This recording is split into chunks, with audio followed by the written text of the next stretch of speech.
नमस्कार, the daily show में आपका स्वागत है। मैं हूं आपका मित्र साथी हमदर्द मुकेश कुमार। दोस्तों, अगर आप गोदी मीडिया को देश के लिए हानिकारक समझते हैं और चाहते हैं कि स्वतंत्र पत्रकारिता फले फूले, तो इसके साथ आइए इसकी ताकत बनिए। सत्य हिंदी की सदस्यता योजना इसी दिशा में एक बड़ा कदम है। इसमें आपका आर्थिक योगदान स्वतंत्र पत्रकारिता को मजबूती प्रदान करेगा। इस वीडियो के साथ एक डिस्क्रिप्शन है, उसमें एक लिंक दी गई है। कृपया उस लिंक को क्लिक कीजिए और अपने मर्जी के हिसाब से भुगतान कीजिए। तो आइए अब शुरू करते हैं आज का द डेली शो। दोस्तों, राजस्थान में जो सरकार गिराने का खेल चल रहा था, जो नाटक चल रहा था, उसका पटक्षेप अभी नहीं हुआ है। लेकिन दूसरे प्रदेशों में जहां कांग्रेस की सरकारें हैं, वहां भी हलचलें तेज हो गई हैं। वहां भी भय और आतंक का वातावरण बन गया है कि अब उनकी बारी आ सकती है। ऑपरेशन लोटस वहां शुरू किया जा सकता है। आप देख सकते हैं कि झारखंड से भी कुछ इस तरह के बयान आए हैं और छत्तीसगढ़ में तो इससे निपटने की तैयारियां भी शुरू कर दी गई हैं। छत्तीसगढ़ में मुख्यमंत्री भूपेश बघेल ने 15 पार्लियामेंट्री सेक्रेटरी बनाए हैं, संसदीय सचिव बनाए हैं, ताकि जो लोग असंतुष्ट हैं उनको थोड़ा संतुष्ट किया जा सके। इसके अलावा कहा जा रहा है कि 20 और कांग्रेसी नेताओं को कुछ ऐसे पदों से नवाजा जाएगा जो थोड़ा बहुत असंतोष है उसको ख़त्म कर सके। इसमें बहुत सारे बोर्ड के चेयरमैन होते हैं, जैसे पाठ्य पुस्तक निगम है, नागरिक आपूर्ति निगम है, बेवरेज कॉरपोरेशन है, tourism development board and handicraft and handloom development corporation है। तो इस तरह के कई निगम होते हैं जहां पर ऐसे लोगों को जो असंतुष्ट हैं उनको रखा जा सकता है। तो इस तरह से एक रणनीति पर अमल करना छत्तीसगढ़ सरकार ने शुरू कर दिया है, भूपेश सिंह बघेल की सरकार ने शुरू कर दिया है। ये पैनिक ऐसा नहीं है कि आज ही राजस्थान में जो कुछ हो रहा है उसकी वजह से पैदा हुआ हो। जब से सरकार बनी है तभी से इस तरह का डर, खौफ हर स्टेट में जहाँ पर कांग्रेस की सरकारें हैं वहाँ चल रहा है। लेकिन चूँकि छत्तीसगढ़ में मेजॉरिटी अच्छी खासी थी, 90 सीटों में से 68 सीटें कांग्रेस ने जीती थी और सरकार बनाई थी, इसलिए वहाँ उसको कम खतरा लग रहा था, कम डर था। अलबत्ता जिस तरह से राजस्थान में जहाँ ठीक ठाक बहुमत था गहलोत सरकार के पास, वहाँ भी अब सत्ता परिवर्तन का, सत्ता गिराने का, सरकार गिराने का और अपनी सरकार बनाने का बीजेपी ने सचिन पायलट के मदद से जो खेल खेलना चाहा था, उससे ये भय पैदा हो गया है कि किसी भी हद तक कोशिशें की जा सकती हैं। बल्कि कोशिशें की जा रही हैं, क्योंकि जो केंद्र सरकार के हाथों में एजेंसियां हैं, सीबीआई, इनकम टैक्स, ईडी वगैरह, उनका इस्तेमाल पहले से ही शुरू किया जा चुका है। आपको याद होगा कि अप्रैल में कई ब्यूरोक्रेट्स को, छत्तीसगढ़ के कई ब्यूरोक्रेट्स के यहाँ छापे मारे गए थे इनकम टैक्स के द्वारा, और इसको माना गया था कि ये सुनियोजित ढंग से भूपेश बघेल की सरकार को डिस्टेबलाइज करने की एक कोशिश है, एक हथकंडा है। आपको मालूम ही है कि भूपेश बघेल केंद्र सरकार के खिलाफ बहुत मुखर रहे हैं। लगातार वो जितने भी प्रदेश के मुख्यमंत्री हैं उनमें सबसे ज़्यादा मुखर भूपेश बघेल रहे हैं। वो बराबर लगातार प्रधानमंत्री नरेंद्र मोदी पर और केंद्र सरकार पर अटैक करते रहे हैं। आपने कोरोना महामारी के समय भी देखा होगा कि वो बार बार ये कहते रहे हैं कि सरकार मदद नहीं कर रही है, सरकार संघवाद को बाईपास कर रही है, राज्यों के अधिकारों में दखल दे रही है, वगैरह वगैरह। लॉकडाउन की जिस ढंग से लगाया गया, जिस ढंग से जो प्रवासी मजदूर हैं उनको हैंडल किया, उसको लेकर भी उन्होंने काफ़ी कहना चाहिए कि बयानबाजी की थी केंद्र सरकार के खिलाफ। तो केंद्र सरकार या मोदी सरकार या मोदी और शाह जो इस केंद्र सरकार की धुरी हैं, वो निश्चित रूप से बघेल सरकार से नाराज़ होंगे और वहाँ सत्ता परिवर्तन की तमाम संभावनाएं बना रहे होंगे, तमाम रणनीतियाँ बिछाई जा रही होंगी, बिसातें, और उस पर अमल किया जाएगा। तो एक तरफ तो ये है कि पार्टी के अंदर असंतोष को कैसे ख़त्म किया जाए, ताकि जिस तरह से सचिन पायलट ने 18-19 विधायकों को तोड़कर और दावा करके कि 30 विधायक मेरे साथ हैं, ये प्लान रचा था, सरकार को उलटने का वैसा उत्तर छत्तीसगढ़ में न हो। हम सब जानते हैं कि छत्तीसगढ़ सरकार में भी 2-3 धड़े हैं जो आपस में प्रतिस्पर्धा कर रहे हैं। भूपेश बघेल अपने आप में एक धड़े हैं, दूसरा टीएस सिंहदेव हैं जो दावेदार हैं मुख्यमंत्री पद के, एक साहू हैं ताम्रध्वज साहू, वो भी मुख्यमंत्री पद के दावेदार हैं।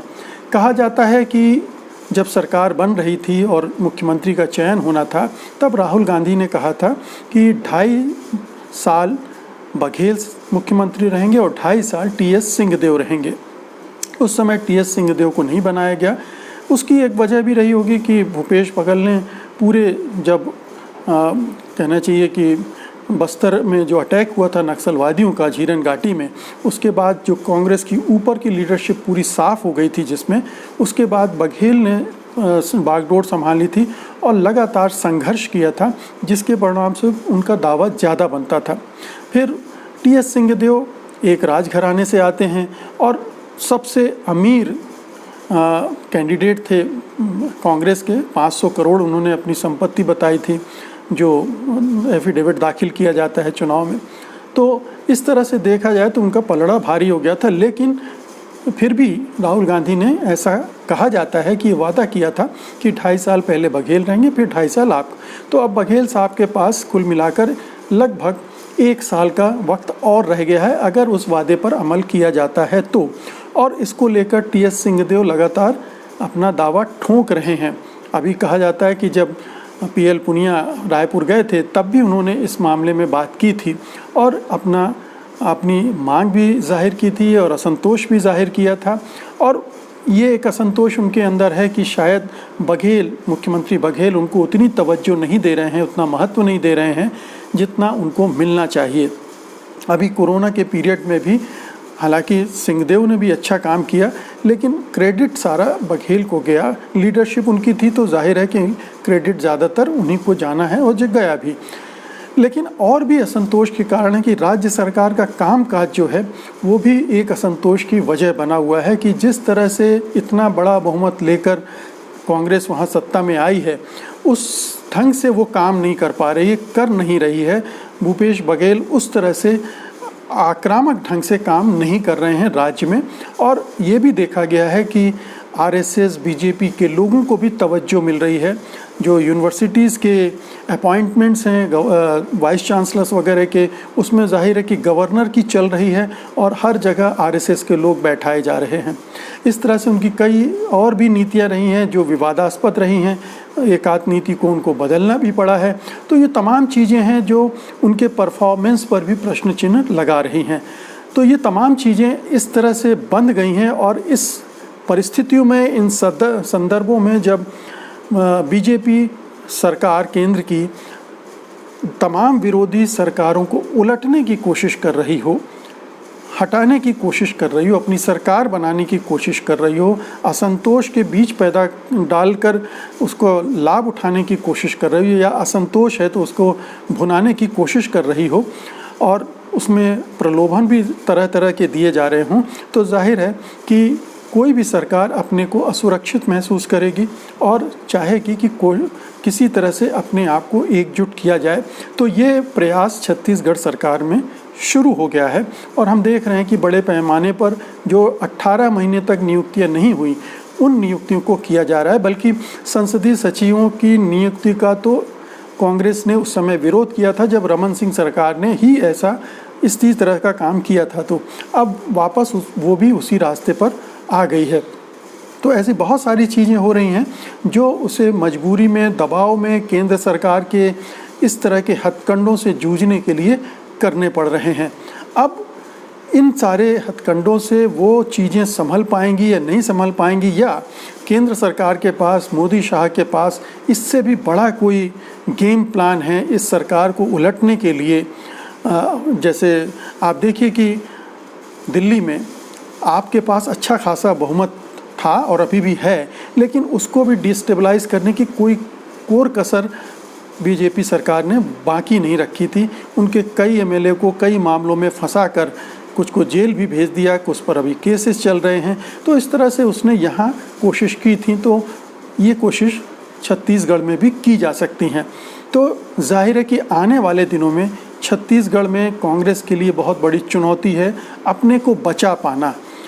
भूपेश सिंह बघेल को अपनी सरकार को सुरक्षित रखना, उसे टूटने फूटने न देना, विपक्षी दलों को उसका मौका न देना कि वो उसके असंतोष को भुनाकर उनकी सरकार को उलट दें, ये एक बहुत बड़ा चैलेंज होगा आने वाले दिनों में। अभी कुल 18 महीने हुए हैं और 1/3 हिस्सा ही इस सरकार ने अभी अपने कार्यकाल का पूरा किया है, तो एक लंबा कार्यकाल अभी बाकी है। अब इसमें ये जो दो नेताओं की टकराहट है टी.एस. सिंहदेव और भूपेश सिंह बघेल के बीच में, इसको रिजॉल्व करने का काम जाहिर है कि हाई कमान को करना पड़ेगा, क्योंकि ये वादा भी राहुल गांधी की तरफ से हुआ था। अगर जैसा कि कहा जाता है हुआ है, तो फिर उन्हें ही इसको दूर करना पड़ेगा और समय रहते दूर करना पड़ेगा, ताकि ऐसा ना हो कि ये धीरे धीरे बढ़ते हुए गहलोत बनाम सचिन पायलट जैसा कुछ रूप ले ले और फिर हाथ से बाहर हो जाए मामला। इसलिए ये बहुत ज़रूरी है कि कांग्रेस अभी चेत जाए और जो भी बचाव के कदम हैं वो उठा ले, अन्यथा फिर उसके पास वही होगा, पछताने से क्या होगा, कुछ बचेगा नहीं उसके पास। मध्य प्रदेश गंवा चुके हैं, राजस्थान सरकार बच भी गई तो अगले राउंड में बच पाएगी कि नहीं बच पाएगी, ये खतरा उस पर है और एक तीसरी सरकार दांव पर लग जाएगी। तो मित्रों, ये है बीजेपी मोदी शाह सरकार की जो खेल हैं, सत्ता की वासना के, हवस के खेल, उनसे लोकतंत्र की मर्यादाएं तार तार हो रही हैं, ये अलग बात है। लेकिन कांग्रेस की स्थिति भी बेहद कमज़ोर होती जा रही है, उसकी सरकारें भी डावाडोल हो रही हैं। इस पर मेरी एक रिपोर्ट। उम्मीद है कि आप इसको लाइक करेंगे, शेयर करेंगे और इस चैनल को सब्सक्राइब भी करेंगे। और अब मुझे अनुमति दीजिए, नमस्कार। सत्य हिंदी के और वीडियोस को देखने के लिए हमारे YouTube चैनल को सब्सक्राइब करें और सीधे नोटिफिकेशन पाने के लिए बेल आइकन दबाएं।